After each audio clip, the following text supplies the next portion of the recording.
Welcome back. Thank you for staying with CNN News 18. We continue to be on the story regarding industrialist Ratan Tata demise last night.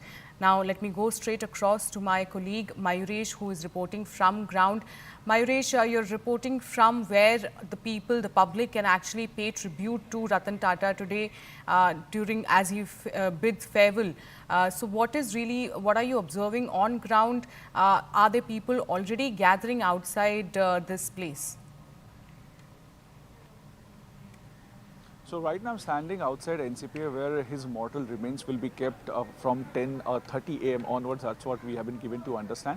As of now, I'll ask my camera person to show you the visuals behind me. This is the entry gate. You can see that the preparations are in the final stage. No common people have been allowed so far because of restrictions they have put. But yes, we have been given to understand that by 9 a.m. they will allow the common people to come in and pay the last respect at this particular place at Nariman Point, which is in South Mumbai, the NCPA theatre. The barricading has been already done. The Mumbai police is at the venue. They have done their security checks, and I'll ask Mana to show you the visuals. You can see that the barricading is already there. They are not allowing any vehicle to come in. All the vehicles are getting checked. Only people related to Tata family or Tata Trust, they have been only allowed to come in as of now. But as I told you, from 9 a.m. onwards, we have been given to understand that the common people will be allowed to basically go inside because this is the place where his mortal remains will be kept. We have been also given to understand by the Chief Minister's office that the full state honor will be awarded to him during his cremation. And one day morning has been declared by the state government, where the flag will be at the half mast at all the state government run institutes and offices. Well, Mayuresh, I was speaking to Yasha about how he had a connection with the younger generation also. Is it because of how his leadership has always been ethical? Apart from that, how he was known to take risk in innovations and coming up with ideas. What exactly was the thing that really attracted the younger generation, especially the Gen Zs? Absolutely. The Gen Z, the new generation still gets attracted towards him because of the innovations, because of the idea, and because of the the fierceness which basically he has got. Now, if we take the example, when everyone was using in 1996, till 1996, when everyone was using the cars manufactured abroad, Tata was the first one who indigenously made the Tata Indica, and it was after that we saw that the response which Indian people gave to that particular car. But he didn't stop it there. He also acquired the companies like Range Rover, which is also another car manufacturing company in a luxury segment. After that, also keeping common man in mind, he invented and created Tata Nano, and the price somewhere he wanted to keep it. It was 1 lakh rupees. So that was the vision, which basically people get attracted towards him. Also, he got retired somewhere around 1991, 1992 from the Tata. I beg your pardon. He got retired in 2012. But after that also, he was continuously working. He was continuously helping the younger people. He was guiding them whenever he used to go or attend any function in the college, whether it's IIT, IIM. He used to inspire people. And he used to inspire younger generation to basically come up with the innovative ideas, and he used to back them. So that was the thing which basically Gen Z or the new generation always used to get attracted towards him, because he was having, every time he was having something to share with them and something to basically motivate them. Also, Mayuresh, I think, his connect was also because of the posts the inspirational posts that you used to put on social media, because they were actually very inspirational. I think a lot of the younger generation used to follow him on Instagram, on social media, because the kind of message that he used to send used to inspire a lot of people on ground. Absolutely, because once you reach at that particular level, what you expect from the person who has got the stature like Ratan Tata, that he should share his experiences, he should share, or he should mentor, he should guide the new generation, and which he used to do it with the help of social media, or whenever, as I said, whenever he used to attend any event in person. So that was the thing which basically not only younger generation but many people from the mid age also still got attracted towards Ratan Tata due to his vision. Because as I said, that he didn't even stop at one particular junction. Just one point wanted to mention, that after basically completing his studies, management studies from Harvard, it was not a very easy way for Ratan Tata, that he didn't get the post or he didn't get the direct entry into the company. He worked as an assistant in Tata Steel at Jamshedpur.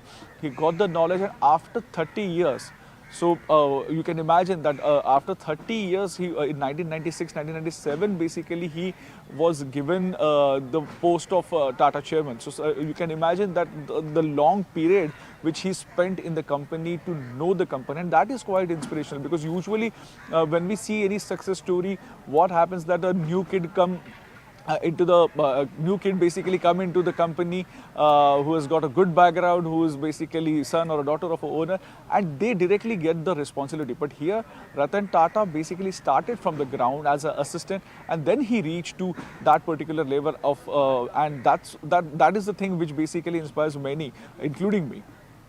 Mayuresh, stay with me as I go to Yasha now. Yasha, you're reporting outside Tata residence. So tell me what is really happening there, and are we seeing people coming outside the residence of Ratan Tata, and are there also politicians or celebrity, anyone who has come now to meet the family members of Ratan Tata?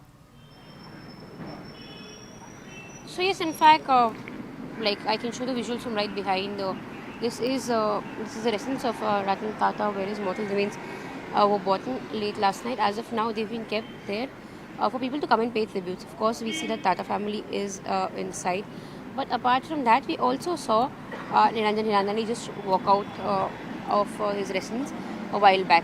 But also, if you can see at both the ends of this very lane, there's been tight police bandobast that has been put into place. There have been, in fact, senior police officials who visited the residence to take a stock of the situation. Of course, late in the night at Bridge Candy was where we saw both Chief Minister, Deputy Chief Minister visit. In fact, we also saw the Reliance Industry Chairman Mukesh Ambani visit the place at Bridge Candy. But as of now, here there's only been Niranjan Hanani who's visited, and there's tight police bandobast because most of the people, in fact, as we understand, when the mortal remains of Ratan Tata are taken all the way from here, they're taken to NCPA, is where there'll be several people visiting NCPA to pay tributes to him. Apart from that, also the close family, friends, family members, and associates would be visiting at Worli Crematorium, where his last rites would take place.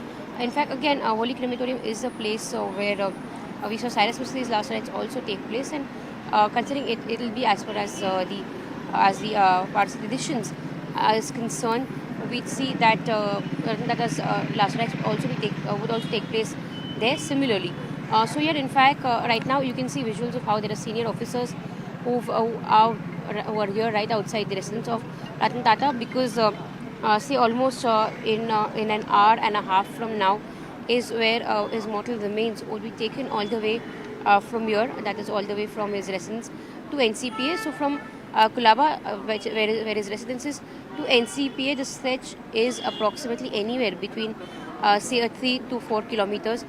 It'll from 10:30 onwards is where we've seen both the Tata family as well as Chief Minister mentioned, is where his mortal remains would be kept at NCPA for people to pay their tributes, and then by around 3:34 is where his mortal remains will be taken all the way from there to Worli.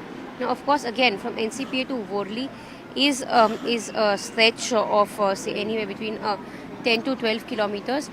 So that is where we see several friends and associates, colleagues who would be visiting him at that spot. But as of now, of course, there's tight police bandobast. In fact, all the way from here until NCPA, there will be a green corridor that will be prepared for Ratan Tata's mortal remains to be taken from Kulaba.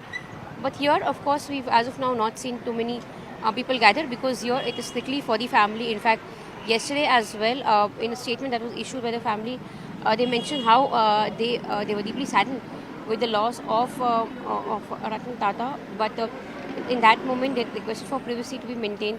They wanted some time to mourn, and which is where we've seen that until and unless there are people who are immediately close to the Tata family or to Ratan Tata is where they'll be visiting at his residence. But otherwise, most of the movements, most of the politicians, celebrities, all of them would be paying their tributes, paying their last respects to Ratan Tata at the NCPA, where this very event, this very public event has been arranged, where people, be it celebrities, be it common man.